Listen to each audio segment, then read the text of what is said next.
Welcome to my YouTube channel. ಈ ಒಂದು ವಿಡಿಯೋದಲ್ಲಿ ನಾನು ವೆಬ್ ಡೆವಲಪ್ಮೆಂಟ್ ಕೋರ್ಸನ್ನು ಸ್ಟಾರ್ಟ್ ಮಾಡ್ತಾ ಇದ್ದೀನಿ.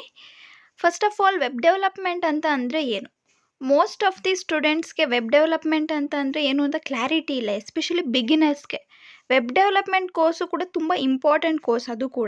ಅದು ಡೇ ಟು ಡೇ ಲೈಫಲ್ಲೂ ಕೂಡ ತುಂಬ ಸಲ ನಾವು ಕೇಳಿರ್ತೀವಿ. ವೆಬ್ಸೈಟ್ಸ್ಗಳು, ಆ ವೆಬ್ಸೈಟ್, ಈ ವೆಬ್ಸೈಟ್ಸು ಅಂತ ತುಂಬ ಸಲ ಯೂಸ್ ಮಾಡ್ತೀವಿ. ಬಟ್ ವೆಬ್ಸೈಟ್ ಹೇಗೆ ಕ್ರಿಯೇಟ್ ಮಾಡ್ತಾರೆ ಅನ್ನೋದು ನಮಗೆ ಗೊತ್ತಿರಲ್ಲ. ಸೊ ಈ ವೆಬ್ಸೈಟ್ಸ್ಗಳನ್ನ ಕ್ರಿಯೇಟ್ ಮಾಡೋದು ಹೇಗೆ ಅಂತ ತಿಳ್ಕೊಬೇಕು ಅಂತಂದರೆ ನನ್ನ ವೀಡಿಯೋಸನ್ನು ಫಾಲೋ ಮಾಡಿ. ನಾನು ಈಸಿಯಾಗಿ ಕನ್ನಡದಲ್ಲಿ ವೆಬ್ ಡೆವಲಪ್ಮೆಂಟ್ ಕೋರ್ಸನ್ನು ಕನ್ನಡದಲ್ಲೇ ಮಾಡ್ತಾಯಿದ್ದೀನಿ. ಸೊ ಬಿಗಿನರ್ಸ್ಗೆ ಹೆಲ್ಪ್ ಆಗಲಿ ಅಂತ. ನೆಕ್ಸ್ಟು ಈ ವೆಬ್ ಡೆವಲಪ್ಮೆಂಟಲ್ಲೂ ಕೂಡ 2 ಟೈಪ್ಸ್ ಆಫ್ ಪಾರ್ಟ್ಸ್ ಇದೆ. ಫ್ರಂಟ್ ಆ್ಯಂಡ್ ಡೆವಲಪ್ಮೆಂಟ್ ಮತ್ತು ಬ್ಯಾಕ್ ಆ್ಯಂಡ್ ಡೆವಲಪ್ಮೆಂಟ್ ಅಂತ. ಫ್ರಂಟ್ ಆ್ಯಂಡ್ ಅಂತಂದರೆ ವರ್ಡಿಂಗಲ್ಲೇ ಇದೆ. ಫ್ರಂಟ್ ಅಂದರೆ ಏನು? ಫ್ರಂಟ್, ಮುಂದೆ. ಯೂಸರ್ ಇಂಟರ್ಫೇಸ್ ಸ್ಕ್ರೀನ್ ಇರುತ್ತಲ್ಲ, ಈಗ ವೆಬ್ಸೈಟ್ಸ್ ಓಪನ್ ಮಾಡಿದ ತಕ್ಷಣ ಕೆಲವೊಂದು ಇನ್ಸ್ಟ್ರಕ್ಷನ್ಸ್ ಇರುತ್ತೆ. ನೀವು ನೋಡಿರ್ತೀರ, ಈ ವೆಬ್ಸೈಟ್ಸ್ಗಳು ಎಲ್ಲರೂ ನೋಡಿರ್ತಾರೆ. ಗೂಗಲಲ್ಲಿ ತುಂಬ ವೆಬ್ಸೈಟ್ಸ್ಗಳಿದೆ, ಒಂದ್ಸಲ ನೀವು ಹೋಗಿ ವಿಸಿಟ್ ಮಾಡಿ ಕೂಡ ನೋಡ್ಬೋದು. ಆ ವೆಬ್ಸೈಟ್ಗಳು ನಾವು ಏನು ಯೂಸರ್ ಇಂಟರ್ಫೇಸ್ ಅಂದರೆ ನಮ್ಗೆ ಏನು ಕಣ್ಣು ಕಾಣ್ತಿರುತ್ತಲ್ಲ, ಅದನ್ನು ಫ್ರಂಟ್ ಆ್ಯಂಡ್ ಡೆವಲಪರ್ಸ್ ಡೆವಲಪ್ ಮಾಡಿರ್ತಾರೆ, ಆಯಿತಾ. ಮತ್ತು ನಮಗೆ ಏನು ಕಾಣೋದಿಲ್ವಲ್ಲ, ಹಿಂದೆ ಏನು ನಡೆಯುತ್ತಿದೆ. ಫಾರ್ ಎಕ್ಸಾಂಪಲ್, ಇವಾಗ ಯಾವುದಾದ್ರೂ ಒಂದು ಟ್ಯಾಕ್ಸಿ ಬುಕ್ಕಿಂಗ್ ವೆಬ್ಸೈಟ್ ಓಪನ್ ಮಾಡೋಣ. ಟ್ಯಾಕ್ಸಿ ಬುಕ್ಕಿಂಗ್ ಬಸ್ ಆಗಿರ್ಬೋದು, ಯಾವುದಾದ್ರೂ ಓಕೆ, ಬುಕ್ಕಿಂಗ್ ವೆಬ್ಸೈಟ್ ಓಪನ್ ಮಾಡಿದ ತಕ್ಷಣ ಅಲ್ಲಿ ಕೇಳುತ್ತೆ, ನಮ್ಮ ಡೀಟೇಲ್ಸ್ ಕೇಳುತ್ತೆ, ಅಡ್ರೆಸ್ ಕೇಳುತ್ತೆ, ಫೋನ್ ನಂಬರ್ ಕೇಳುತ್ತೆ. ನೆಕ್ಸ್ಟು ಏನು ಬುಕ್ ಮಾಡಬೇಕು, ಎಲ್ಲಿಗೆ, ಡೇಟು, ಟೈಮು, ಯಾವ ಶಿಫ್ಟ್ ಬೇಕು, ಎಲ್ಲ ಕೂಡ ನಾವು ಏನು ಇನ್ಪುಟ್ ಕೊಡ್ತೀವಿ ಅದು ಬ್ಯಾಕ್ ಎಂಡಿಗೆ ಹೋಗುತ್ತೆ. ಬ್ಯಾಕ್ ಎಂಡ್ ಅಂತ ಅಂದರೆ ಏನು?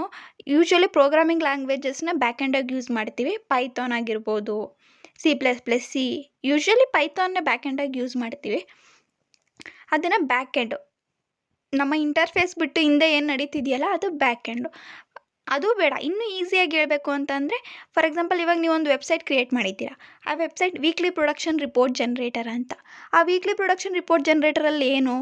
ಅಲ್ಲಿ ಯೂಸರ್ ಇಂಟರ್ಫೇಸ್ಗೆ ಆಪ್ಷನ್ ಕೊಟ್ಟಿರ್ತಾರೆ. ಮಂಡೇ ಎಷ್ಟು ಪ್ರೊಡಕ್ಷನ್ ಆಗಿದೆ ಎಂಟರ್ ಮಾಡಿ, ಟ್ಯೂಸ್ಡೇ ಎಷ್ಟು, ವೆಡ್ನೆಸ್ಡೇ ಎಷ್ಟು, ಥರ್ಸ್ಡೇ ಎಷ್ಟು ಅಂತ. ಸೊ ಅದೆಲ್ಲ ನೀವು ಹಾಕಾದ್ಮೇಲೆ ನೀವು ಜನ್ರೇಟ್ ರಿಪೋರ್ಟ್ ಅಂತ ಒಂದು ಬಟನ್ ಕ್ರಿಯೇಟ್ ಮಾಡಿರ್ತಾರೆ. ಅದು ಫ್ರಂಟ್ ಆ್ಯಂಡ್ ಡೆವಲಪರ್ಸು. ನಮಗೇನು ಕಾಣ್ತಿದೆಯಲ್ಲ ಸ್ಕ್ರೀನ್ ವೆಬ್ಸೈಟ್ಸಲ್ಲಿ, ಅದು front and development. Generate report ಅಂತ ಕೊಟ್ಟ ತಕ್ಷಣ ಆ ಇನ್ಪುಟ್ ಏನು ಕೊಟ್ಟಿದ್ದೀವಿ ಅದು ಬ್ಯಾಕ್ ಎಂಡ್ಗೆ ಹೋಗುತ್ತೆ. ಬ್ಯಾಕ್ ಎಂಡ್ಗೆ ಹೋದ್ಮೇಲೆ ಏನು ಬ್ಯಾಕ್ ಎಂಡ್ ಕೆಲಸ ಅಂತಂದರೆ, ಅಲ್ಲಿ ಯಾವತ್ತೂ ಹೈಯೆಸ್ಟ್ ಪ್ರೊಡಕ್ಷನ್ ಆಗಿದೆ, ಯಾವತ್ತೂ ಲೋಯೆಸ್ಟ್ ಪ್ರೊಡಕ್ಷನ್ ಆಗಿದೆ, ಮತ್ತು ಆವ್ರೇಜ್ ಎಷ್ಟು, ಟೋಟಲ್ ಪ್ರೊಡಕ್ಷನ್ ಎಷ್ಟು ಅನ್ನೋದನ್ನ ಬ್ಯಾಕ್ ಎಂಡ್ ಕೊಡುತ್ತೆ. ಬ್ಯಾಕ್ ಎಂಡ್ನ ಕೋಡ್ ಕೂಡ ಬ್ಯಾಕ್ ಎಂಡ್ ಡೆವಲಪರ್ಸ್ ಕ್ರಿಯೇಟ್ ಮಾಡಿರ್ತಾರೆ. ಅದು ಏನನ್ನು ಐಡೆಂಟಿಫೈ ಮಾಡಬೇಕು, ಅವರೇಜ್ ಕ್ಯಾಲ್ಕುಲೇಟ್ ಮಾಡಬೇಕಾ, ಹೈಯೆಸ್ಟ್ ಕ್ಯಾಲ್ಕುಲೇಟ್ ಮಾಡಬೇಕಾ, ಅದನ್ನು ಬ್ಯಾಕ್ ಎಂಡ್ ಡೆವಲಪರ್ಸ್ ಮಾಡಿರ್ತಾರೆ. ಸೊ ಇವೆರಡು ಕಂಬೈನ್ ಆದರೆ ನಮಗೊಂದು ಫುಲ್ ಸ್ಟಾಕ್ ಡೆವಲಪ್ಮೆಂಟ್ ಸಿಗುತ್ತೆ. ಫುಲ್ ಸ್ಟಾಕ್ ಡೆವಲಪ್ಮೆಂಟ್ ಅಂತಂದರೆ ಏನು ಅಂದರೆ, both front end and back end. Front end user interface ಮತ್ತು ಬ್ಯಾಕ್ ಎಂಡ್ ಹಿಂದೆ ಸಾಫ್ಟ್ವೇರ್ಗೂ ಹಿಂದೆ ಏನು ನಡೀತಿದೆಯಲ್ಲ ಅದಷ್ಟೂ ವೆಬ್ ಡೆವಲಪ್ಮೆಂಟ್ ಅಂತ ಬರುತ್ತೆ. ನೆಕ್ಸ್ಟು, ಇವಾಗ ನಾವು ಫ್ರಂಟ್ ಎಂಡ್ ಡೆವಲಪ್ಮೆಂಟ್ ಮಾಡ್ತಾರೆ ಅಂತ ಹೇಳಿದೆ. ಸೊ ಫ್ರಂಟ್ ಎಂಡಲ್ಲಿ ಏನೇನು ಇರುತ್ತೆ ಹಂಗಾದರೆ? ಫ್ರಂಟ್ ಎಂಡಲ್ಲಿ HTML ಮತ್ತು CSSನ ಯೂಸ್ ಮಾಡ್ತೀವಿ. HTML ಮತ್ತು CSSನ ಫ್ರಂಟ್ ಎಂಡಲ್ಲಿ ಯೂಸ್ ಮಾಡ್ತೀವಿ. ನೆಕ್ಸ್ಟು ಬ್ಯಾಕ್ ಎಂಡಲ್ಲಿ ಪ್ರೋಗ್ರಾಮಿಂಗ್ ಲ್ಯಾಂಗ್ವೇಜಸ್ಗಳನ್ನ ಯೂಸ್ ಮಾಡ್ತೀವಿ. ಸೊ ಇವಾಗ ನಾವು ಫಸ್ಟು ಡೈರೆಕ್ಟ್ ಬ್ಯಾಕ್ ಎಂಡ್ಗೆ ಹೋದರೆ ನಿಮ್ಗೆ ಅಷ್ಟು ಐಡಿಯಾ ಬರೋಲ್ಲ. ಫಸ್ಟು ಫ್ರಂಟ್ ಎಂಡನ್ನ ನೀಟಾಗಿ ಕಲಿಬೇಕು. ಫ್ರಂಟ್ ಎಂಡಲ್ಲಿ ಏನು? HTML, CSS. ಫಸ್ಟು HTML ಕಲಿಯೋಣ. HTML ಆದಮೇಲೆ CSS ಕಲಿಯೋಣ. ನಂತರ ಆಮೇಲೆ ಮೋಸ್ಟ್ ಆಫ್ ದ ಟೈಮ್ ಅದನ್ನು ಡಿಸೈನಿಂಗ್ ಚೆನ್ನಾಗಿರಬೇಕು, ವೆಬ್ಸೈಟ್ಗಳು ಗುಡ್ ಲುಕ್ಕಿಂಗ್ ಇರಬೇಕು ಅಂತ ಜಾವಾ ಸ್ಕ್ರಿಪ್ಟ್ಗಳನ್ನೂ ಕೂಡ ಯೂಸ್ ಮಾಡ್ತಾರೆ. ನಾನು ಜಾವಾ ಸ್ಕ್ರಿಪ್ಟು ಕೂಡ ಮುಂದಿನ ವೀಡಿಯೋಸ್ಗಳಲ್ಲಿ ಅಪ್ಲೋಡ್ ಮಾಡ್ತೀನಿ. ಫಸ್ಟು ಸ್ಟೆಪ್ಪಿಂದ ಹೋಗೋಣ. ಫಸ್ಟ್ HTML ಕಲಿಯೋಣ, ಆಮೇಲೆ CSS, ಆಮೇಲೆ JavaScript. So order wise ಕಲಿತಾಗ ನಿಮ್ಗೆ ಅಷ್ಟು ಕಷ್ಟ ಅನಿಸಲ್ಲ. ನೀವು ಡೈರೆಕ್ಟ್ ಬ್ಯಾಕ್ ಎಂಡ್ಗೆ ಹೋಗಿ ಬ್ಯಾಕ್ ಎಂಡ್ ಕಲಿತೀವಿ ಅಂತಂದರೆ ನಿಮಗೆ ಯಾಕಪ್ಪ ಇಂಜಿನಿಯರಿಂಗೇ ಬೇಡ, ಇಷ್ಟು ಕೋಡಿಂಗು ಅದು ಇದು ಅಂತ ನಿಮ್ಗೆ ತುಂಬ ತಲೆನೋವು ಬಂದುಬಿಡುತ್ತೆ. ಫಸ್ಟು HTML ಕಲಿಯೋಣ. ನನಗೆ ಫ್ರಮ್ ಸ್ಕ್ರ್ಯಾಚ್ ಕೂಡ ಕೆಲವೊಬ್ಬರು ಬಯಾಲಜಿ ಬ್ಯಾಕ್ಗ್ರೌಂಡಿಂದ ಇರ್ತಾರೆ, ಅವರಿಗೂ ಕೂಡ ನಿಮಗೆ ಈಸಿಯಾಗಿ ಅರ್ಥ ಆಗುತ್ತೆ. ಆ ಥರ VS ಕೋಡ್ನ ಯೂಸ್ ಮಾಡಿಕೊಂಡು ನಾನು ನಿಮಗೆ ಕಲಿಸ್ತೀನಿ. ಸೊ ಬನ್ನಿ, ಆಗಿದ್ರೆ ಲೇಟ್ ಮಾಡೋದು ಬೇಡ, ಸ್ಟಾರ್ಟ್ ಮಾಡೋಣ. Web development course part 1. First introduction. HTML ಅಂತಂದರೆ ಏನು? What does HTML stands for? HTML ಅಂತಂದರೆ ಹೈಪರ್ ಟೆಕ್ಸ್ಟ್ ಮಾರ್ಕಪ್ ಲ್ಯಾಂಗ್ವೇಜ್ ಅಂತ. ಆಯಿತಾ.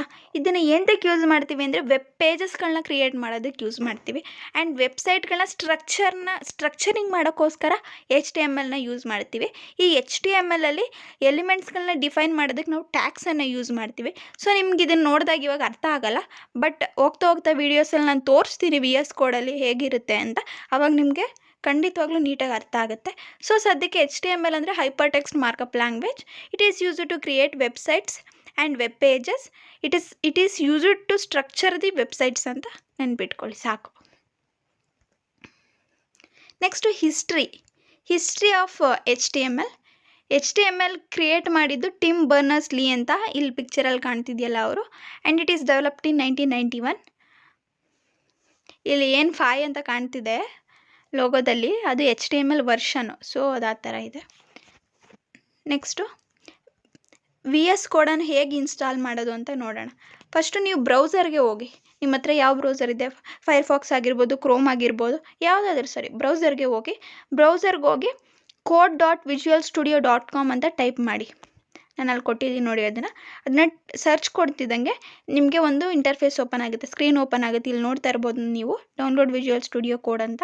ಅಲ್ಲಿ ನಿಮಗೆ ಯಾವ ಆಪರೇಟಿಂಗ್ ಸಿಸ್ಟಮ್ ಬೇಕಲ್ಲಿ ಯೂಸ್ ಮಾಡ್ಕೋಬೋದು. ವಿಂಡೋಸಲ್ಲಿ ಡೌನ್ಲೋಡ್ ಮಾಡೋಂಗಿದ್ರೆ ವಿಂಡೋಸ್ ಮಾಡ್ಬೋದು, ಮ್ಯಾಕ್ ಮಾಡ್ಬೋದು, ಲಿನಕ್ಸ್ ಮಾಡ್ಬೋದು. ಡೌನ್ಲೋಡ್ ಮಾಡಿ. ನೆಕ್ಸ್ಟು ಡೌನ್ಲೋಡ್ ಮಾಡಿದ ತಕ್ಷಣ ಡೌನ್ಲೋಡೆಡ್ exe ಫೈಲಿಂದ ನೀವು ಇನ್ಸ್ಟಾಲ್ ಮಾಡಬೇಕಾಗುತ್ತೆ. ನೀವು ಪಿಕ್ಚರಲ್ಲಿ ನೋಡ್ಬೋದಲ್ಲಿ ಆ ಎಕ್ಸೆಪ್ಟ್ ದಿ ಅಗ್ರಿಮೆಂಟ್ ಅಂತ ಕೊಟ್ಟು ನೆಕ್ಸ್ಟ್ ಕೊಡಿ. ಸೊ ವಿಜುವಲ್ ಸ್ಟುಡಿಯೋ ಕೋಡು ಇನ್ಸ್ಟಾಲ್ ಆಗುತ್ತೆ. ನೆಕ್ಸ್ಟ್ ಅದನ್ನು ಓಪನ್ ಮಾಡಿ ಇಟ್ಕೊಳ್ಳಿ. ಓಪನ್ ಮಾಡಿ ಇಟ್ಕೊಂಡಾದ್ಮೇಲೆ ನೆಕ್ಸ್ಟ್ ಏನು ಮಾಡಬೇಕು ಅಂತ ನಾನು ತೋರಿಸ್ತೀನಿ. ಸೊ ಇವಾಗ ನಾವು VS ಕೋಡ್ನ ಓಪನ್ ಮಾಡೋಣ.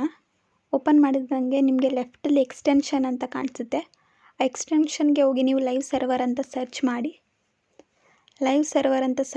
ಅದರಲ್ಲಿ ಸಾಕಷ್ಟು ಲೈವ್ ಸರ್ವರ್ಸ್ ಓಪನ್ ಆಗುತ್ತೆ. ಅದರಲ್ಲಿ ನೀವು ರಿತ್ವಿಕ್ ಡೇ ಅನ್ನೋ ಲೈವ್ ಸರ್ವರ್ನ ಇನ್ಸ್ಟಾಲ್ ಮಾಡಬೇಕಾಗುತ್ತೆ. ನೀವು ನೋಡ್ಬೋದಲ್ಲಿ ಫಸ್ಟ್ ಒನ್ ರಿತ್ವಿಕ್ ಡೇ ಅಂತ ಏನಿದೆ ಅದನ್ನು ಇನ್ಸ್ಟಾಲ್ ಮಾಡಿ.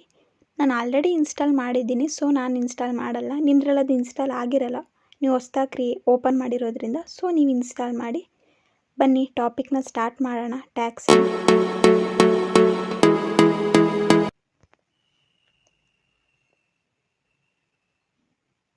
ಕ್ಲೋಸರ್ ಟ್ಯಾಗ್ಸ್ ಅಂತ ಅಂದರೆ ಏನಂದರೆ, ಒಂದು ಸಲ ಟ್ಯಾಗ್ನ ಓಪನ್ ಮಾಡಿದ್ರೆ ಅದನ್ನು ಕ್ಲೋಸ್ ಮಾಡಲೇಬೇಕು. ಕ್ಲೋಸ್ ಮಾಡಿದ್ರೆ ಮಾತ್ರ ಅದು ತನ್ನ ಫಂಕ್ಷನನ್ನು ಮಾಡೋದು. ಸೊ ಇಲ್ಲಿ ನೋಡ್ಬೋದು ನೀವು paragraph tag, division tag, HTML tag. ಇವಾಗ ನೋಡಿದ್ರೆ ನಿಮ್ಗೆ ಗೊತ್ತಾಗಲ್ಲ. ಸದ್ಯಕ್ಕೆ ಕ್ಲೋಸರ್ ಟ್ಯಾಗ್ಸ್ ಅಂತ ಅಂದರೆ ಏನು ಅಂದರೆ, ಓಪನಿಂಗ್ ಟ್ಯಾಗ್ ಆದಮೇಲೆ ಕ್ಲೋಸಿಂಗ್ ಟ್ಯಾಗ್ ಇರಲೇಬೇಕು. ಕ್ಲೋಸ್ ಮಾಡಿದ್ರೆ ಮಾತ್ರ ಅದು ಟ್ಯಾಗ್ ತನ್ನ ಕೆಲಸನ ಮಾಡೋದು. ತನಗೆ ಸ್ಪೆಸಿಫಿಕ್ ಇವಾಗ ಪ್ಯಾರಾಗ್ರಾಫ್ ಟ್ಯಾಗ್ ಅಂತ ಅಂದರೆ ಪ್ಯಾರಾಗ್ರಾಫ್ ಮಾಡೋದು. ನಾವೇನು ಕೊಟ್ಟಿರ್ತೀವಿ ಟೆಕ್ಸ್ಟ್, ಅದನ್ನು ಪ್ಯಾರಾಗ್ರಾಫ್ ಮಾಡೋದು. ಸೊ ತನ್ನ ಕೆಲಸ ಮಾಡಬೇಕು ಅಂತಂದರೆ ಟ್ಯಾಗ್ನ ಕ್ಲೋಸ್ ಮಾಡಬೇಕು. ಅದನ್ನೆಲ್ಲ ಕ್ಲೋಸಿಡ್ ಟ್ಯಾಗ್ಸ್ ಅಂತ ಕರಿತೀವಿ. ಪ್ಯಾರಾಗ್ರಾಫ್ ಟ್ಯಾಗ್ ಅಂದರೆ ಏನು, ಡಿವಿಷನ್ ಟ್ಯಾಗ್ ಅಂದರೆ, HTML ಟ್ಯಾಗ್ ಅಂದರೆ ನೆಕ್ಸ್ಟ್ ಮಾಡ್ತೀನಿ ನಾನು. ಫಸ್ಟ್ ಇದನ್ನು ಸದ್ಯಕ್ಕೆ ಕ್ಲೋಸಿಡ್ ಟ್ಯಾಗ್ಸ್, ಓಪನ್ ಟ್ಯಾಗ್ಸ್ ಅಂದರೆ ಏನು ಅಂತ ತಿಳ್ಕೊಳ್ಳಿ. ಓಪನ್ ಟ್ಯಾಗ್ ಅಂದರೆ break, horizontal row tag, image tag. So ಇವೆಲ್ಲ ಒಂದು ಸಲ ಓಪನ್ ಮಾಡಿದ್ರೆ ಸಾಕು, ಅದನ್ನೇನು ಕ್ಲೋಸ್ ಮಾಡೋ ಅವಶ್ಯಕತೆ ಏನಿಲ್ಲ, ನೆಸೆಸಿಟಿ ಏನಿಲ್ಲ. ಒಂದು ಸಲ ಓಪನ್ ಮಾಡಿದರೆ ಸಾಕು, ಅದ್ರ ಕೆಲಸ ತಾನು ಮಾಡುತ್ತೆ. ಸೊ ಕ್ಲೋಸ್ ಟ್ಯಾಗ್ ಅವಶ್ಯಕತೆ ಇಲ್ಲದೆ ಇರೋ ಟ್ಯಾಗ್ಸ್ಗಳನ್ನ ಓಪನ್ ಟ್ಯಾಗ್ಸ್ ಅಂತ ಅಂತೀವಿ. ನೀವು ಇಲ್ಲಿ ನೋಡ್ಬೋದು, ಒಂದು ಸಲ ಓಪನ್ ಮಾಡಿದ್ದೀವಿ ಅಷ್ಟೇ. ಸೊ ಇಟ್ಸ್ ಎನಫ್, ಕ್ಲೋಸ್ ಮಾಡೋ ಅವಶ್ಯಕತೆ ಇಲ್ಲ ಈ ಟ್ಯಾಗ್ಸ್ಗಳಿಗೆ, ಬ್ರೇಕ್ ಟ್ಯಾಗು, ಹಾರಿಜೆಂಟಲ್ ಮತ್ತು ಇಮೇಜ್ ಟ್ಯಾಗ್ಗಳಿಗೆ. ಬನ್ನಿ ಆಗಿದ್ರೆ ಈ ಟ್ಯಾಗ್ನ VS ಕೋಡಲ್ಲಿ ನೋಡೋಣ. ಸೊ ನೀವು ಅಲ್ಲಿ ಎಕ್ಸ್ಪ್ಲೋರರ್ ಅಂತ ಏನು ಕಾಣ್ತಾ ಇದೆ ಲೆಫ್ಟ್ ಸೈಡಲ್ಲಿ ಕ್ಲಿಕ್ ಮಾಡಿದರೆ ನಿಮಗೆ ಓಪನ್ ಫೋಲ್ಡರ್ ಅನ್ನೋ ಆಪ್ಷನ್ ಕಾಣುತ್ತೆ. ಅಲ್ಲಿ ಓಪನ್ ಫೋಲ್ಡರ್ಗೆ ಹೋಗಿ ನೀವು ನಿಮ್ಮ ಡೆಸ್ಕ್ಟಾಪಲ್ಲಾಗಿರ್ಬೋದು, ಡೌನ್ಲೋಡ್ಸಲ್ಲಾಗಿರ್ಬೋದು, ಎಲ್ಲಾದರೂ ಸರಿ ಒಂದು ನ್ಯೂ ಫೋಲ್ಡರನ್ನು ಕ್ರಿಯೇಟ್ ಮಾಡಬೇಕು. ಶಿಫ್ಟ್, ಸೆಂಟ್ರಲ್ ಮತ್ತು Nನ್ನು ಅಟ್ ಎ ಟೈಮ್ ಹಿಡ್ಕೊಂಡ್ರೆ ನಿಮಗೆ ನ್ಯೂ ಫೋಲ್ಡರ್ ಕ್ರಿಯೇಟ್ ಆಗುತ್ತೆ. ಟ್ರಿಕ್. ಸೊ ನಿಮಗೆ ಒಂದು ನ್ಯೂ ಫೋಲ್ಡರ್ ಕ್ರಿಯೇಟ್ ಆದಮೇಲೆ ನೀವು ಅದಕ್ಕೆ ರೀನೇಮ್ ಮಾಡ್ಕೋಬೋದು. ನಾನು HTML ಪ್ರಾಕ್ಟೀಸ್ 1 ಅಂತ ರೀನೇಮ್ ಮಾಡಿ ಆ ಫೋಲ್ಡರ್ನ ಸೆಲೆಕ್ಟ್ ಮಾಡ್ತಾಯಿದ್ದೀನಿ. ಆ ಫೋಲ್ಡರ್ ಸೆಲೆಕ್ಟ್ ಆಗ್ತಿದ್ದಂಗೆ ನೀವು ಅಲ್ಲಿ ನೋಡ್ಬೋದು ಸ್ಕ್ರೀನ್ ಮೇಲೆ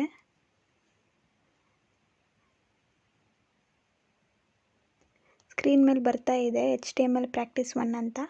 ಸೊ ಆ ಸೆಕೆಂಡ್ ಒನ್ ಏನಿದೆ ಅದು ಇನ್ನೊಂದು ಫೋಲ್ಡರನ್ನು ಕ್ರಿಯೇಟ್ ಮಾಡೋದಕ್ಕೆ, ನ್ಯೂ ಫೋಲ್ಡರ್. ಮತ್ತು ಇನ್ನೊಂದಿರೋದು ನ್ಯೂ ಫೈಲನ್ನು ಕ್ರಿಯೇಟ್ ಮಾಡೋದಕ್ಕೆ ಆ ಫೋಲ್ಡರ್ ಒಳಗಡೆ. ನಾನು ಆ ಫೋಲ್ಡರ್ ಒಳಗಡೆ ಒಂದು ಫೈಲನ್ನು ಕ್ರಿಯೇಟ್ ಮಾಡ್ತೇನೆ. ಆ ಫೈಲನ್ನು index.html ಅಂತ ಕ್ರಿಯೇಟ್ ಮಾಡ್ತೀನಿ. ಇದು ಪ್ರೊಫೆಷ್ನಲಿ ಎಲ್ಲ ವೆಬ್ ಡೆವಲಪರ್ಸು ಕೂಡ ಫಸ್ಟ್ ಫೈಲ್ನ index.html ಅಂತಲೇ ಸೇವ್ ಮಾಡ್ತಾರೆ. ನಾನು ಕೂಡ ಹಾಗೆ ಸೇವ್ ಮಾಡ್ತೀನಿ.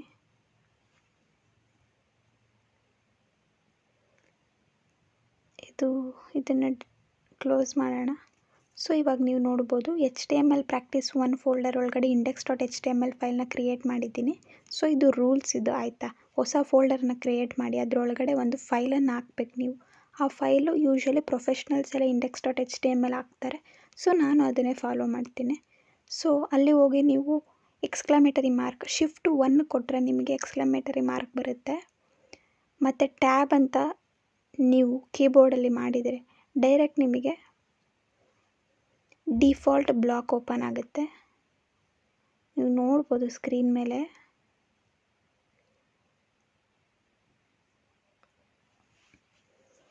Shift 1 ಕೊಟ್ಟರೆ ನಿಮಗೆ ಎಕ್ಸ್ಕ್ಲಮೇಟರಿ ಮಾರ್ಕ್ ಬರುತ್ತೆ.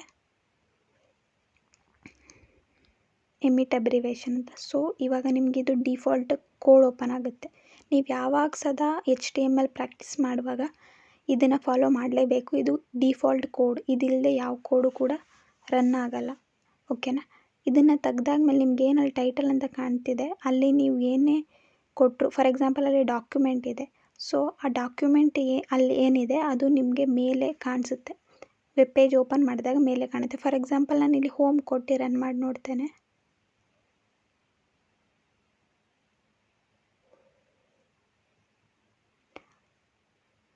ಹೋಮ್ ಕೊಟ್ಟು ರನ್ ಮಾಡಿ ನಿಮ್ಗೆ ತೋರಿಸ್ತೇನೆ.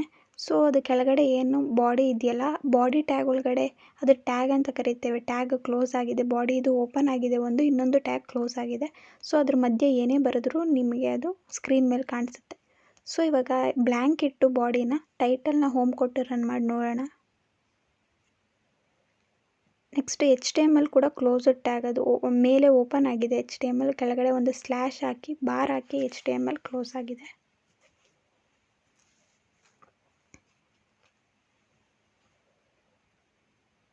ಸೊ ಇವಾಗ ಓಪನ್ ವಿತ್ ರೈಟ್ ಕ್ಲಿಕ್ ಕೊಟ್ಟರೆ ಓಪನ್ ವಿತ್ ಲೈವ್ ಸರ್ವರ್ ಅನ್ನೋ ಆಪ್ಷನ್ ಬರುತ್ತೆ.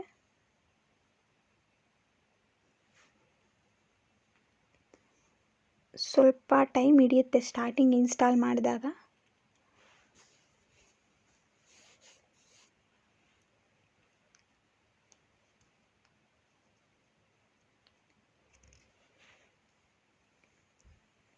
ಇದು ಡಿಫಾಲ್ಟ್ ಕೋಡ್ ಆಯಿತಾ. ಮೇಲೆ ಏನಿದೆ doctype HTML language EN ಅಂದರೆ ಇಂಗ್ಲೀಷ್, ಅದ್ರ ಬಗ್ಗೆ ಜಾಸ್ತಿ ತಲೆ ಕೆಡಿಸ್ಕೋಬೇಡಿ. ಇದು ಡಿಫಾಲ್ಟ್ ಬ್ಲಾಕ್. ಇದು ನಿಮಗೆ ಹೋಗ್ತಾ ಗೊತ್ತಾಗುತ್ತೆ.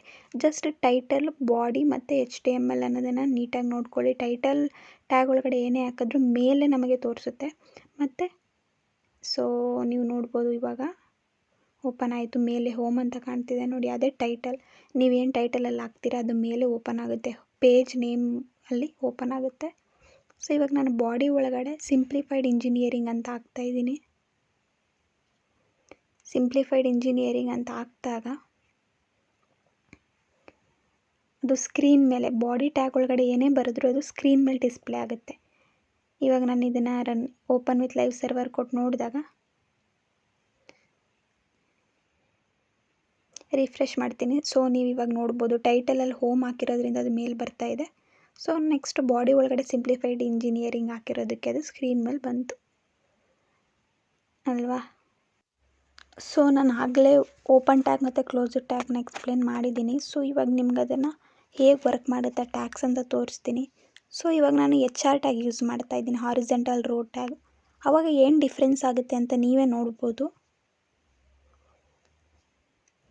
ನೋಡಿ, ಅದು ಸಪ್ರೇಟ್ ಆಗ್ತಿದೆ. ಒಂದು ಹಾರಿಜೆಂಟಲ್ ರೋ ಫಾರ್ಮ್ಯಾಟಲ್ಲಿ ಬರ್ತಿದೆ, ಮಧ್ಯೆ ಒಂದು ಲೈನ್ ಬರ್ತಿದೆ. ಸೊ ಈ ಥರ ಒಂದು ಟೆಕ್ಸ್ಟ್ ಡಿಸ್ಪ್ಲೇ ಮಾಡೋದಕ್ಕೆ ಹಾರಿಜೆಂಟಲ್ ಟ್ಯಾಗ್ ಯೂಸ್ ಮಾಡ್ತೀವಿ. ಸೊ ಇವಾಗ ನಾವು ಆ ಜಾಗದಲ್ಲಿ ಬ್ರೇಕನ್ನು ಹಾಕೋಣ. Break tag, open tag.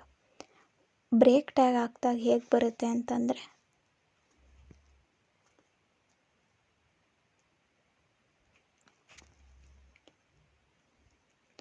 ನೋಡ್ಬೋದು ನೀವಿಲ್ಲಿ. ಇವಾಗ ಇದು ಕೂಡ ಸಪ್ರೇಟಾಗಿ ಬರ್ತಿದೆ, ಬಟ್ ಮಧ್ಯ ಒಂದು ಲೈನ್ ಬರ್ತಾ ಇಲ್ಲ. In the sense horizontal row ಫಾರ್ಮ್ಯಾಟಲ್ಲಿ ಬರ್ತಾ ಇಲ್ಲ, ಬಟ್ ಬ್ರೇಕ್ ಆಗ್ತಿದೆ ಅದು ವರ್ಡ್. ಸಿಂಪ್ಲಿಫೈಡ್ ಆದ ತಕ್ಷಣ ನೆಕ್ಸ್ಟ್ ಲೈನ್ ಶಿಫ್ಟ್ ಆಗ್ತಿದೆ. ಸೊ ನೆಕ್ಸ್ಟ್ ಇವಾಗ ನಾವು ಇಮೇಜ್ ಟ್ಯಾಗ್ ನೋಡೋಣ. ಇದು very very important image tag. Image tag SRC ಅಂದರೆ ಸೋರ್ಸ್ ಅಂತ. ಸೋರ್ಸ್ ಇನ್ ದ ಸೆನ್ಸ್ ನಾವು ಎಲ್ಲಿಂದ ಇಮೇಜನ್ನು ತಗೋತಾ ಇದ್ದೀವಿ ಅಂತ. ಸೊ ನೀವು ಇಲ್ಲಿ HTML ಪ್ರಾಕ್ಟೀಸ್ ಫೋಲ್ಡರ್ಗೆ ಬಂದು ಇನ್ನೊಂದು ಫೈಲನ್ನು ಕ್ರಿಯೇಟ್ ಮಾಡಬೇಕಾಗತ್ತೆ. ಅದು ಯಾವ ಫೈಲ್ ಅಂತ ಅಂದರೆ ನೀವು ಬೈ ಹ್ಯಾಂಡ್ ಬೇಕಾದರೂ ಫೈಲ್ ನೇಮ್ನ ಅಲ್ಲಿ ಹಾಕ್ಬೋದು, ಅಥವಾ ನೀವು ನಿಮ್ಮ ಲ್ಯಾಪ್ಟಾಪ್ನಲ್ಲಿರೋ ಡಾಕ್ಯುಮೆಂಟ್ಗೆ ಹೋಗಿ ಡಾಕ್ಯುಮೆಂಟ್ಸ್ಗೆ ಹೋಗಿ ನಾನು ಆಲ್ರೆಡಿ ಒಂದು ಗೂಗಲಿಂದ ಒಂದು ಇಮೇಜನ್ನ ಡೌನ್ಲೋಡ್ ಮಾಡಿ ಇಟ್ಕೊಂಡಿದ್ದೀನಿ.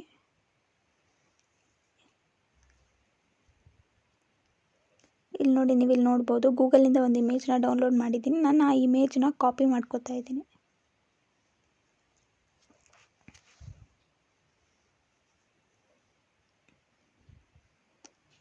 ಆ ಇಮೇಜನ್ನು ಕಾಪಿ ಮಾಡ್ಕೊಂಡು ನಾನು ಅದನ್ನು HTML ಅನ್ನೋ ಫೋಲ್ಡರ್ ಏನು ಕ್ರಿಯೇಟ್ ಮಾಡಿದ್ದೆ ಅಲ್ಲಿ ನಾನು index.py ಫೈಲ್ನ ಕ್ರಿಯೇಟ್ ಮಾಡಿದ್ದೆ. ಅದ್ರ ಜೊತೆಗೆ ನಾನು ಇವಾಗ ಆ ಫೈಲ್ ಏನು ನಾನು ಕಾಪಿ ಮಾಡಿಕೊಂಡೆ ಡಾಕ್ಯುಮೆಂಟ್ಸಿಂದ, ಆ ಫೈಲನ್ನು ಕೂಡ ಇಲ್ಲಿ ಅಟ್ಯಾಚ್ ಮಾಡ್ತಾಯಿದ್ದೀನಿ, ಕಾಪಿ ಪೇಸ್ಟ್ ಮಾಡ್ತಾಯಿದ್ದೀನಿ.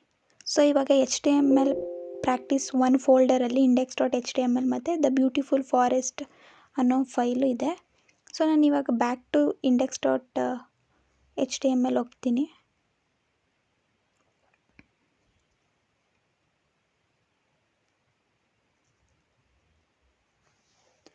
ಸೊ ಇವಾಗ ನಾನು index.htmlಗೆ ಹೋಗಿ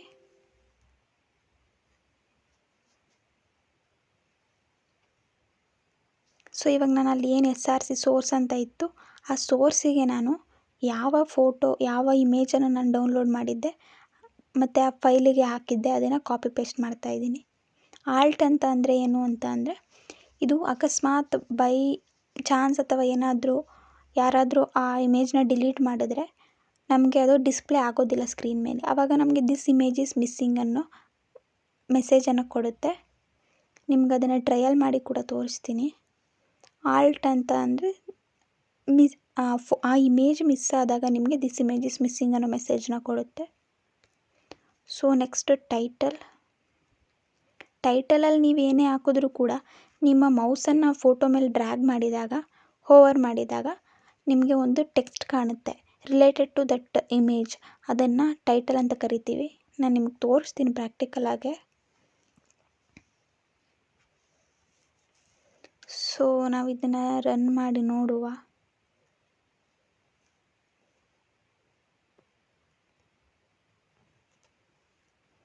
ಇದನ್ನು ಓಪನ್ ವಿತ್ ಲೈವ್ ಸರ್ವರ್ ಕೊಟ್ಟು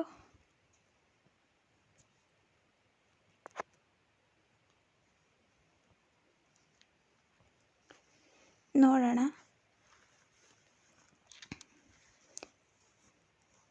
ನಿಮ್ಗೆ ಇವಾಗ ಕಾಣಿಸುತ್ತೆ, ನೀವು ನೋಡ್ಬೋದು ಇಮೇಜ್ ಬರ್ತಿದೆ ಸ್ಕ್ರೀನ್ ಮೇಲೆ. ಸೊ ಇವಾಗ ನಾ ಇಮೇಜ್ ಮೇಲೆ ಡ್ರ್ಯಾಗ್ ಮಾಡಿದೆ ಮೌಸನ್ನು. ಆ ಟೈಟಲಲ್ಲಿ ಏನು ಹಾಕಿದ್ವಿ ಅದು ತೋರಿಸ್ತಿದೆ, this is a beautiful forest ಅಂತ. ಸೊ ಟೈಟಲ್ ಒಳಗಡೆ ಏನೇ ಹಾಕಿದ್ರು ನೀವು ಆ ಮೌಸನ್ನು ಇಮೇಜ್ ಮೇಲೆ ಡ್ರ್ಯಾಗ್ ಮಾಡಿದಾಗ ನಿಮಗೆ ಅದು ಡಿಸ್ಪ್ಲೇ ಆಗುತ್ತೆ. ಸೊ ಆಲ್ಟಲ್ಲಿ ಏನು ಹಾಕಿದ್ದೆ, ದಿಸ್ ಇಮೇಜ್ ಇಸ್ ಮಿಸ್ಸಿಂಗ್ ಅಂತ ಹಾಕಿದ್ದೆ. ಸೊ ಅದು ಹೇಗೆ ಅಂತ ಮುಂದೆ ಹೇಳ್ತೀನಿ. ಇವಾಗ ನೆಕ್ಸ್ಟ್ ನಾವು ಟೈಟಲ್ ಜೊತೆಗೆ ನಾವು ಹೈಟ್ ಮತ್ತು ವಿಡ್ತನ್ನು ಕೂಡ ಮೆನ್ಷನ್ ಮಾಡ್ಬೋದು. ಇಮೇಜ್ ಹೈಟ್ ಮತ್ತು ಇಮೇಜ್ ವಿಡ್ತನ್ನು ಕೂಡ ಮೆನ್ಷನ್ ಮಾಡ್ಬೋದು. ಸೊ ನಾನು ಹೈಟ್ ಇಲ್ಲಿ 500 ಪಿಕ್ಸೆಲ್ ಹಾಕೋತಾ ಇದ್ದೀನಿ, 500 ಪಿಕ್ಸೆಲ್. ಸೊ ನೆಕ್ಸ್ಟ್ ನಾನು ವೇಟ್ ಕೂಡ 500 ಪಿಕ್ಸೆಲ್ಲೇ ಹಾಕೋತಾ ಇದ್ದೀನಿ.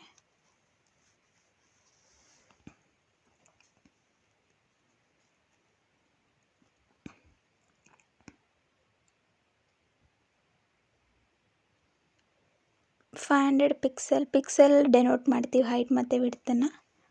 ಸೊ ಇವಾಗ ಇದನ್ನು ರನ್ ಮಾಡಿ ನೋಡುವ.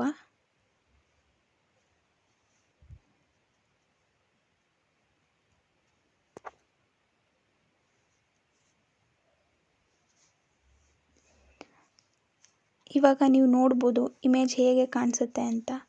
ಕಂಪೇರ್ ಟು ಪ್ರೀವಿಯಸ್ ಒಂದು ದೊಡ್ಡದಾಗಿ ಕಾಣಿಸ್ತಿದೆ, ಬಿಕಾಸ್ ಹೈಟ್ ಮತ್ತು ವಿಡ್ತನ್ನು ಜಾಸ್ತಿ ಮಾಡಿದ್ದೀವಿ. ಸೊ ಈ ಥರ ನೀವು ಇಮೇಜ್ಗಳನ್ನ according to your need change ಮಾಡ್ಕೋಬೋದು ಮತ್ತು ಗುಡ್ ಲುಕ್ಕಿಂಗ್ ವೆಬ್ಸೈಟ್ಸ್ಗಳನ್ನ ಕ್ರಿಯೇಟ್ ಮಾಡ್ಬೋದು. ನೋಡಿ ಇವಾಗ ಹೋವರ್ ಮಾಡಿದಾಗ this is a beautiful forest ಅಂತ ತೋರಿಸ್ತಾ ಇದೆ. ಸೊ ನಾನು ಮತ್ತೆ ಇವಾಗ ಆಲ್ಟನ್ನ ತೋರಿಸ್ತೀನಿ ಅಂತ ಹೇಳಿದ್ದೆ, ಯಾವಾಗ ಡಿಸ್ಪ್ಲೇ ಆಗುತ್ತೆ ಅದು ಅಂತ. ಫಾರ್ ಎಕ್ಸಾಂಪಲ್ ನಾನು ಇವಾಗ ಫೈಲ್ ನೇಮ್ನ ಚೇಂಜ್ ಮಾಡ್ತಾ ಇದ್ದೀನಿ.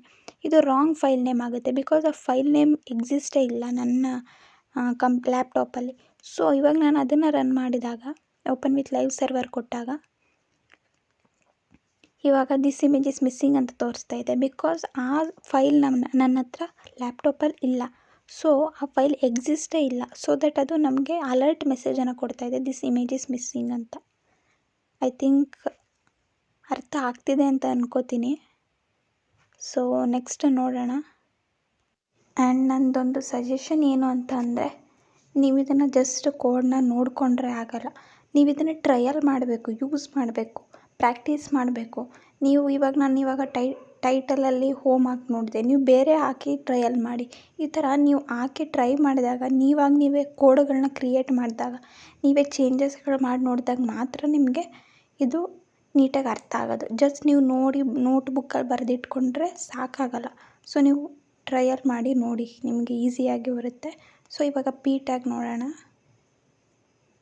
ಸೊ ಇವಾಗ ಪಿ ಟ್ಯಾಗ್ನಲ್ಲಿ ನಾನು hello, I am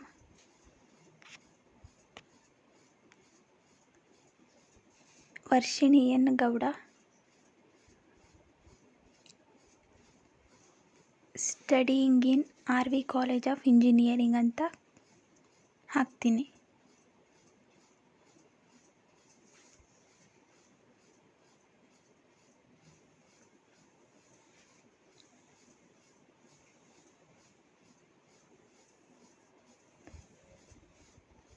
so next ನಾನು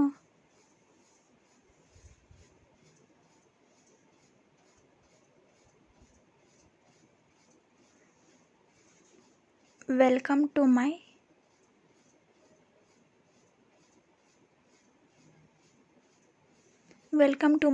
ಚಾನಲ್.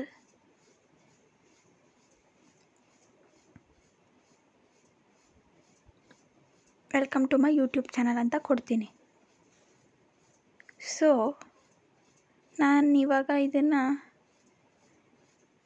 ರನ್ ಮಾಡಿ ನೋಡಿದಾಗ ನಿಮಗೆ ಗೊತ್ತಾಗುತ್ತೆ ಪಿ ಟ್ಯಾಗ್ ಯಾವ ಥರ ಫಂಕ್ಷನ್ ಮಾಡ್ತಿದೆ ಅಂತ. ಸೊ ನಾವು ಪಿ ಟ್ಯಾಗ್ನ ಹೆಲೋಯಿಂದ ಎಂಡ್ವರೆಗೂ ಹಾಕಿದ್ದೀವಿ. ಸೊ ಇವಾಗ ಅದು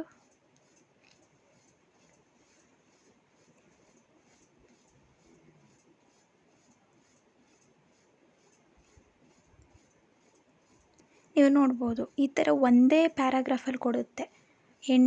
ಸ್ಟಾರ್ಟಿಂಗಿಂದ ಎಂಡ್ವರೆಗೂ ಪಿ ಟ್ಯಾಗ್ ಯೂಸ್ ಮಾಡಿರೋದ್ರಿಂದ ಇದು ಕಂಟಿನ್ಯೂಸ್ ಒಂದು ಪ್ಯಾರಾಗ್ರಾಫ್ ಹೇಗಿರುತ್ತೋ ಆ ಥರ ಕಂಟಿನ್ಯೂಸಾಗಿ ಕೊಡುತ್ತೆ.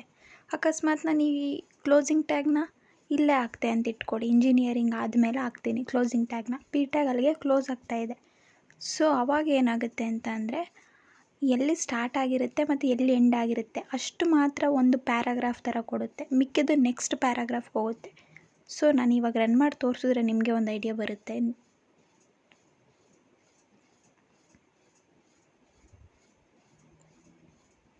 ಸೊ ಇವಾಗ ನೋಡ್ಬೋದು ನೀವು, ಇದನ್ನು ರನ್ ಮಾಡ್ತೀನಿ.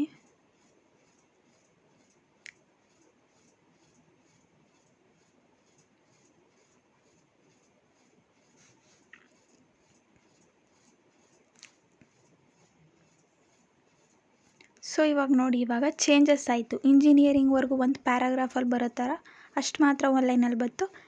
ನೆಕ್ಸ್ಟ್ ಪ್ಯಾರಾಗ್ರಾಫಲ್ಲಿ ಸ್ಟಾರ್ಟ್ ಆಗ್ತಾಯಿದೆ. ಸೊ ಈ ಥರ ನೀವು ಪ್ಯಾರಾಗ್ರಾಫ್ ಮಾಡೋದಕ್ಕೆ ಪಿ ಟ್ಯಾಗ್ನ ಯೂಸ್ ಮಾಡ್ಬೋದು. ಇವಾಗ ನಾನು ಇದನ್ನು ಕ್ಲಿಯರ್ ಮಾಡ್ತೀನಿ.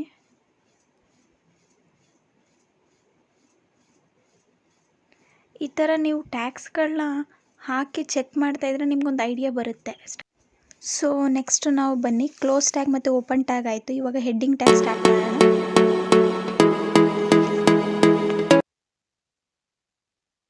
ಸೊ ಇವಾಗ ನಾವು ವಿ ಎಸ್ ಕೋಡ್ನ ಓಪನ್ ಮಾಡಿ H1 ಅಂತ ಕೊಡ್ತೀನಿ.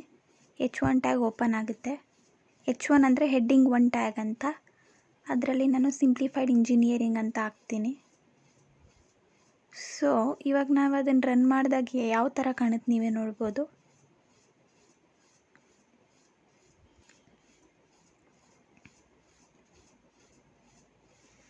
ಸೊ ನೋಡಿ, ಇವಾಗ ಇದು ಹೆಡ್ಡಿಂಗ್ ಥರ ಕಾಣ್ತಾ ಇದೆ. ಸಿಂಪ್ಲಿಫೈಡ್ ಇಂಜಿನಿಯರಿಂಗ್ ಅಂತ ದೊಡ್ಡದಾಗಿ. ಇದ್ರ ಕಲರ್ಸ್ ಎಲ್ಲ ಚೇಂಜ್ ಮಾಡಿ ಕೂಡ ನಾವು ಹಾಕ್ಬೋದು. ಅದನ್ನು ನಾವು CSS ಕಲಿಯುವಾಗ ನೋಡೋಣ. ಇವಾಗ ಫಸ್ಟ್ ಬೇಸಿಕ್ ಕಲಿಯೋಣ. ಸೊ ಇವಾಗ HTML ಅಲ್ಲಿ 6 ಟ್ಯಾಗ್ಸ್ ಇದೆ. H6 ಟ್ಯಾಗ್ಸ್ ಇದೆ. ಸೊ H1 ಟ್ಯಾಗ್ ಆಯಿತು. ಇವಾಗ ನಾವು H2 ಟ್ಯಾಗ್ ನೋಡೋಣ. H1ಗೂ H2 ಟ್ಯಾಗಿಗೂ ಏನು ಡಿಫ್ರೆನ್ಸ್ ಇದೆ ಅಂತ ನಿಮಗೆ ಗೊತ್ತಾಗುತ್ತೆ ನಾನು ಹೇಳೋದಕ್ಕಿಂತ ಬೆಟರ್. ನಾನು ರನ್ ಮಾಡಿ ತೋರಿಸ್ತೀನಿ. ನೀವು ಕೂಡ ಈ ಥರ ನಿಮ್ಮ ಲ್ಯಾಪ್ಟಾಪ್ಸಲ್ಲಿ ಟ್ರೈ ಮಾಡ್ತಾಯಿರಿ. VS ಕೋಡ್ನ ಡೌನ್ಲೋಡ್ ಮಾಡೋದು ಹೇಗೆ ಅಂತ ಹೇಳಿದ್ದೀನಲ್ವಾ. ಸೊ ಅದೇ ಥರ ನೀವು ಕೂಡ ನಿಮ್ಮ ಲ್ಯಾಪ್ಟಾಪ್ಸಲ್ಲಿ ಟ್ರೈ ಮಾಡ್ತಾಯಿರಿ. ನೋಡೋದಕ್ಕಿಂತ ಪ್ರಾಕ್ಟೀಸ್ ಮಾಡಿದ್ರೆ ತುಂಬ ಬೇಗ ಈಸಿಯಾಗಿ 10 to 20 ಡೇಸಲ್ಲಿ ಆರಾಮ್ಸೆ ಫ್ರಂಟ್ ಎಂಡ್ ಡೆವಲಪ್ಮೆಂಟ್ನ ನೀವು ಕಲಿಬೋದು. ನನ್ನ ಸಜೆಷನ್ ನೀವು ಟ್ರೈ ಮಾಡಿದ್ರೆ. ಸೊ ಇವಾಗ ನೋಡ್ಬೋದು ನೀವು H1ಗೂ H2ಗೂ ಎಷ್ಟು ಡಿಫ್ರೆನ್ಸ್ ಇದೆ. H1ಗಿಂತ H2 ಚಿಕ್ಕ ಬರ್ತಿದೆ. ಸೊ ಇದು H2 tag difference. So next ಅದೇ ಥರ ನಾವು ಇವಾಗ H3, H4, H5, H6 ಹಾಕಿ ನೋಡುವ, ಚೆಕ್ ಮಾಡುವ, ಡಿಫ್ರೆನ್ಸ್ನ ನೋಡೋಣ.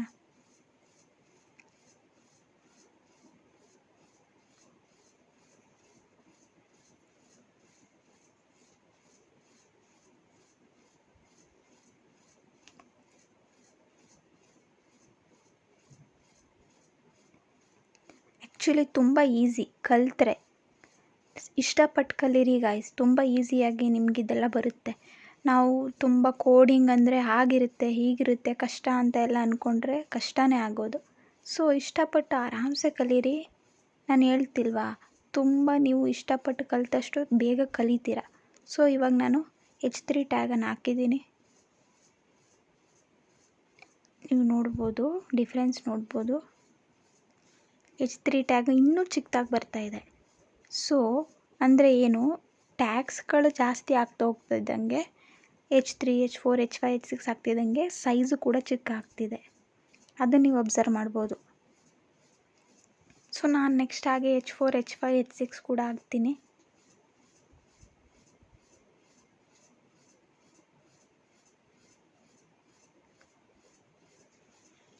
ನಾನು ಕೂಡ ಸ್ಟಾರ್ಟಿಂಗ್ ನಾನು ಆ್ಯಕ್ಚುಲಿ ಬಯಾಲಜಿ ಫೀಲ್ಡಿಂದ ಬಂದಿರೋದ್ರಿಂದ, ನನ್ನ PU ಬಂದು ಬಯಾಲಜಿಲಾಗಿರೋದ್ರಿಂದ ನಾನು ಕೂಡ ಸ್ಟಾರ್ಟಿಂಗ್ ಸ್ವಲ್ಪ ಎಫರ್ಟ್ ಹಾಕಿ ಕಲಿಯುವಾಗ ತುಂಬ ಕಷ್ಟ ಅನಿಸ್ತಿತ್ತು.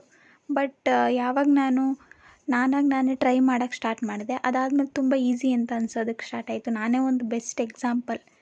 ಬಯಾಲಜಿ ಬ್ಯಾಕ್ಗ್ರೌಂಡಿಂದ ಬಂದು ನಾನು ಅದು ಸಿಂಪ್ಲಿಫೈಡ್ ಇಂಜಿನಿಯರಿಂಗ್ ಚಾನಲ್ ಓಪನ್ ಮಾಡಿ ಇಂಜಿನಿಯರಿಂಗ್ ಸ್ಟೂಡೆಂಟ್ಸ್ಗಳಿಗೆ ಹೆಲ್ಪ್ ಆಗಲಿ ಅಂತ ಟೀಚ್ ಮಾಡ್ತಾಯಿದ್ದೀನಿ.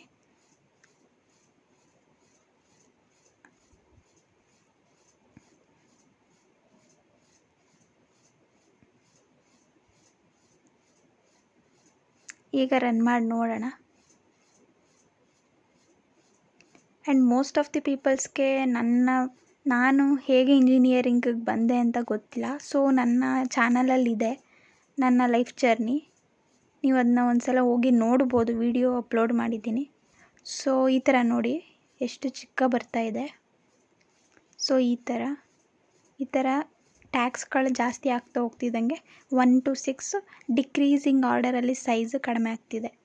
ಓಕೆನಾ. ಸೊ ಇದಾಗಿತ್ತು heading tags. So what next ಅಂತ ಅಂದರೆ, ಬನ್ನಿ ಬೇಸಿಕ್ ಟೆಕ್ಸ್ಟ್ ಟ್ಯಾಗ್ಸ್ನ ಕಲಿಯೋಣ ಇವಾಗ. ಈ ಟೆಕ್ಸ್ಟ್ ಟ್ಯಾಗಲ್ಲಿ ನಾವು ಫಸ್ಟ್ ಟೆಕ್ಸ್ಟ್ ಟ್ಯಾಗ್ ಯಾವ್ದು ಕಲಿತಾ ಇದ್ದೀವಿ ಅಂತ ಅಂದರೆ ಬೋಲ್ಡ್ ಟೆಕ್ಸ್ಟ್ ಅಂತ. ನಾವು ಅವಾಗಿಂದ ಟೆಕ್ಸ್ಟ್ ಹಾಕೋದನ್ನು ನೋಡಿದ್ವಿ ಅಲ್ವಾ. ಇವಾಗ ಆ ಟೆಕ್ಸ್ಟ್ನ ಸ್ವಲ್ಪ ಡಿಸೈನ್ ಮಾಡೋಣ, ಬೋಲ್ಡಾಗಿ ಕಾಣೋ ಥರ ಮಾಡೋಣ. ಮೊಬೈಲ್ಸೆಲ್ಲ ಆದರೆ ಬೋಲ್ಡ್ ಆಪ್ಷನ್ ಇರುತ್ತೆ. ಸೊ ಅದನ್ನು ಹಾಕ್ತಿದ್ದಂಗೆ ಟೆಕ್ಸ್ಟ್ಗಳು ಬೋಲ್ಡಾಗಿ ಬರುತ್ತೆ. ಸೊ ಇವಾಗ ಈ ಟೆಕ್ಸ್ಟು ಬೋಲ್ಡಲ್ಲಿ ಕಾಣಬೇಕು ಅಂತಂದರೆ B ಅನ್ನೋ ಟ್ಯಾಗ್ನ ಯೂಸ್ ಮಾಡ್ತಾಯಿದ್ದೀನಿ. B ಟ್ಯಾಗ್ನ ಯೂಸ್ ಮಾಡಿ ಆ ಟೆಕ್ಸ್ಟ್ನ ಬೋಲ್ಡಾಗಿ ಕಾಣೋ ಥರ ಮಾಡ್ತಾಯಿದ್ದೀನಿ. ಸೊ ಇವಾಗ ಇದನ್ನು ರನ್ ಮಾಡಿ ನೋಡೋಣ.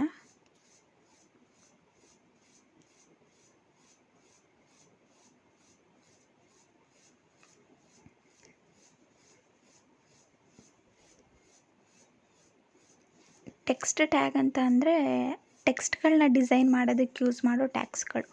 ಅದನ್ನು ಬೋಲ್ಡ್ ಮಾಡೋದಕ್ಕೆ ಯೂಸ್ ಮಾಡ್ತಾಯಿದ್ದೀನಿ B ಟ್ಯಾಗ್ನ. So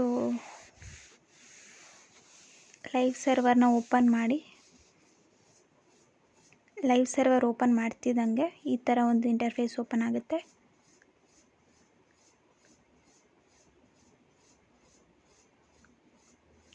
so live server slow ಇದೆ ಸ್ವಲ್ಪ.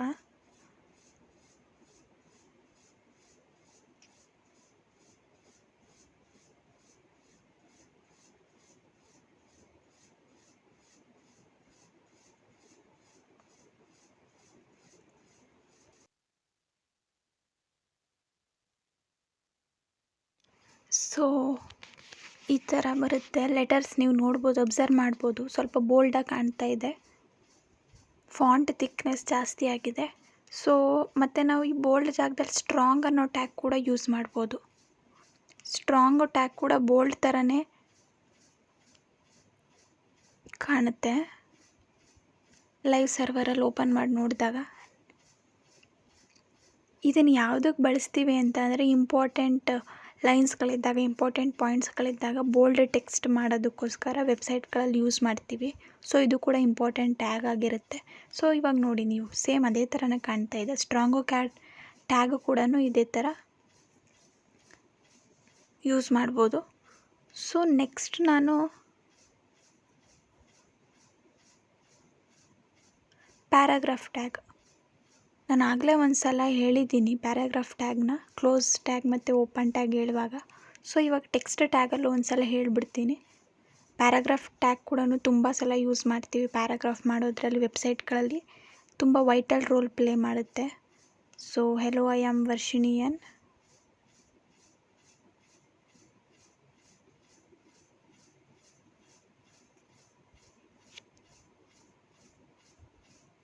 Studying in RV College of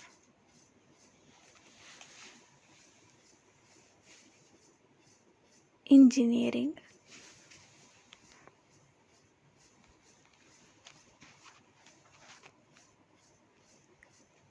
next ನಾನು ವೆಲ್ಕಮ್ ಟು ಮೈ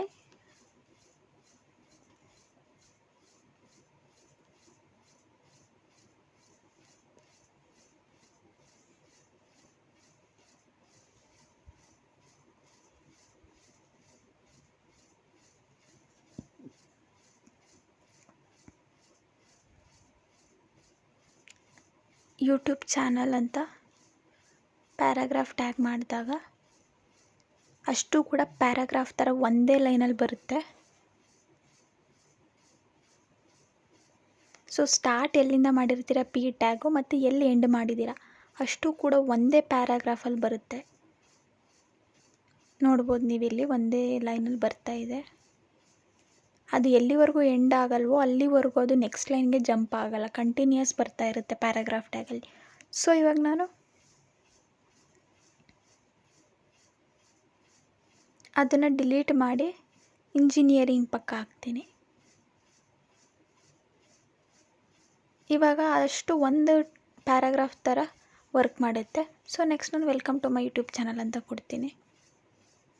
ಸೊ ಇವಾಗ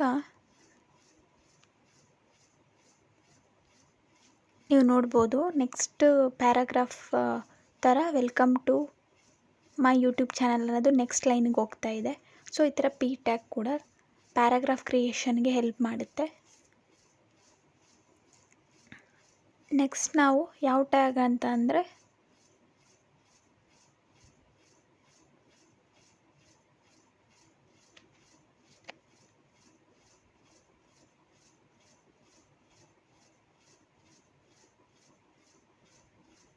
ಸೊ ನಾವಿವಾಗ ಹಂಗೆ ರನ್ ಮಾಡಿ ನೋಡಿದಾಗ ಯಾವ ಥರ ಕಾಣ್ತಾ ಇದೆ, ನಾರ್ಮಲಿ ನಮಗೆ ಬಾಡಿ ಒಳಗಡೆ ಏನು ಬರೆದಿರ್ತೀವಿ ಆ ಥರ ನಾರ್ಮಲಾಗಿ ಕಾಣ್ತಿದೆ ಅಲ್ವಾ. ಸೊ ಇವಾಗ ನಾವು ಆ ಟೆಕ್ಸ್ಟ್ನ ಸ್ವಲ್ಪ ಡಿಸೈನ್ ಮಾಡೋಣ. ಡಿಸೈನ್ ಮಾಡೋದಕ್ಕೆ ನಾನು ಈ ಟೆಕ್ಸ್ಟ್ ನನಗೆ ಇಟ್ಯಾಲಿಕ್ಸಲ್ಲಿ ಬೇಕು, ಇಟ್ಯಾಲಿಕ್ಸ್ ಹ್ಯಾಂಡ್ ರಿಟನ್ನಲ್ಲಿ ಬೇಕು. ಸೊ ನಾನು ಅದಕ್ಕೆ ಐ ಟ್ಯಾಗನ್ನು ಯೂಸ್ ಮಾಡ್ತೀನಿ. ಐ ಟ್ಯಾಗನ್ನು ಯೂಸ್ ಮಾಡಿದಾಗ ಆ ಟೆಕ್ಸ್ಟ್ ಏನಿದೆ ಅದು ಇಟ್ಯಾಲಿಕ್ ಫಾರ್ಮ್ಗೆ ಚೇಂಜ್ ಆಗುತ್ತೆ. ಸೊ ರನ್ ಮಾಡಿ ತೋರಿಸ್ತೀನಿ ನಿಮಗೆ ಯಾವ ಥರ ಟೆಕ್ಸ್ಟ್ ಚೇಂಜ್ ಆಗುತ್ತೆ ಅಂತ.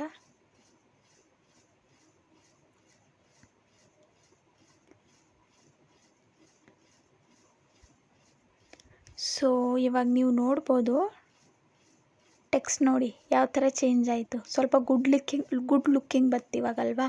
ಇವಾಗ ನೋಡಿ ಇಟ್ಯಾಲಿಕ್ಸ್ಗೆ ಚೇಂಜ್ ಆಯ್ತದು. ಸೊ ಈ ಥರ ನಾವು ಟೆಕ್ಸ್ಟ್ಗಳ ಹ್ಯಾಂಡ್ ರಿಟನ್ ಟೆಕ್ಸ್ಟ್ಗಳನ್ನ ಚೇಂಜ್ ಮಾಡೋದಕ್ಕೋಸ್ಕರ ಯೂಸ್ ಮಾಡ್ತೀವಿ ಐ ಅಂದರೆ ಇಟ್ಯಾಲಿಕ್ ಅಂತ, italic tag, I tag. So next ನಾವು ಯಾವುದು ಅಂದರೆ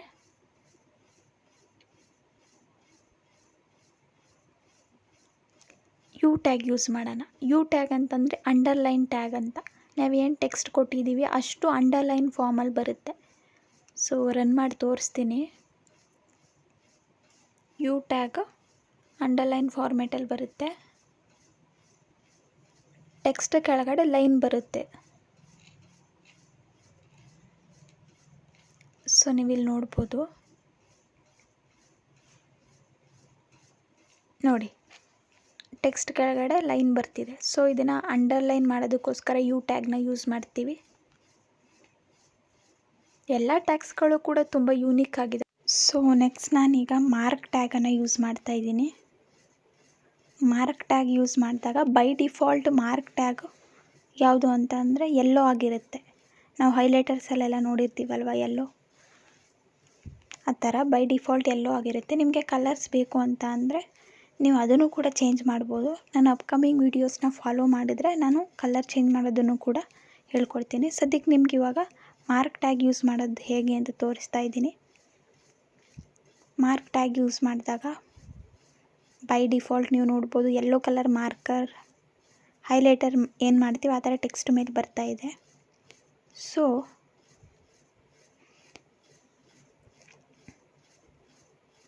ನೆಕ್ಸ್ಟ್ ನಾನಿವಾಗ ಡೆಲ್ ಅಂತ ಯೂಸ್ ಮಾಡ್ತಾಯಿದ್ದೀನಿ. ಡೆಲ್ ಟ್ಯಾಗ್ ಅಂತಂದರೆ ಡಿಲೀಟ್ ಅಂತ, ಓಕೆನಾ. ಡಿಲೀಟ್ ಇನ್ ದ ಸೆನ್ಸ್ ನಾವು ಏನು ಟೆಕ್ಸ್ಟಲ್ಲಿ ಕೊಟ್ಟಿರ್ತೀವಿ ಅದ್ರ ಮೇಲೆ ಒಂದು ಲೈನ್ ಬರುತ್ತೆ ಇನ್ ದ ಸೆನ್ಸ್ ಅದು ಡಿಲೀಟ್ ಅಂತ. ಆ ಥರ ಮಾಡೋದಕ್ಕೋಸ್ಕರ ನಾವು ಡೆಲ್ ಟ್ಯಾಗನ್ನು ಯೂಸ್ ಮಾಡ್ತೀವಿ. ನೋಡಿ, ಡೆಲ್ ಟ್ಯಾಗ್ ಯೂಸ್ ಮಾಡಿದಾಗ ನೀವು ನೋಡ್ತಾ ಇರ್ಬೋದು ಕಂಪ್ಲೀಟಾಗಿ ಆ ಲೈನ್ ಮೇಲೆ ಒಂದು ಲೈನ್ ಬರ್ತಾ ಇದೆ ಡಿಲೀಟ್ ಅಂತ. ಸೊ ನೋಡ್ಬೋದು ನೀವು ಟ್ಯಾಗ್ ಎಲ್ಲಿ ಸ್ಟಾರ್ಟ್ ಆಗಿರುತ್ತೆ ಮತ್ತು ಎಲ್ಲಿ ಎಂಡ್ ಆಗುತ್ತೆ ಅಲ್ಲಿವರೆಗೂ ಲೈನ್ ಬರುತ್ತೆ. ಆದ್ದರಿಂದ ಮುಂದೆ ನೀವು ಏನೇ ಟೆಕ್ಸ್ಟ್ ಬರೆದ್ರೂ ಅದು ಲೈನ್ ಬರೋಲ್ಲ, ನಾರ್ಮಲ್ ಟೆಕ್ಸ್ಟ್ ಹಾಗೆ ಇರುತ್ತೆ.